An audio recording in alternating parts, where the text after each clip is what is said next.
നല്ല ബജ്ജി ഉണ്ടാക്കിക്കൊണ്ടിരിക്കുക. അപ്പോഴും പണ്ടത്തെ പോലെ തന്നെ ഇപ്പം കുറച്ചുണ്ടാക്കിയാൽ മതി.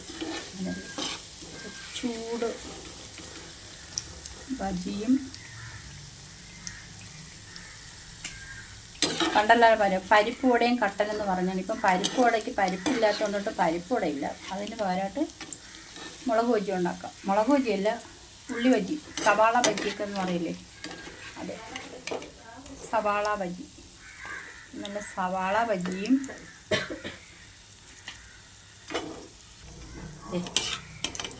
തീ നിർത്തിട്ട് അടുപ്പ് നിർത്തിയിട്ട്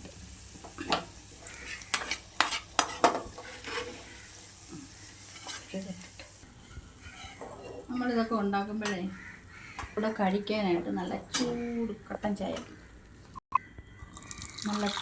നല്ല മഴ, ചൂട് കട്ടൻ ചായ, നല്ല പരിപ്പ് വടയെന്ന് പറയുമ്പോൾ ഇപ്പോൾ പരിപ്പ് വടയ്ക്ക് സവാള ബജിയും നല്ല കട്ടൻ ചായ.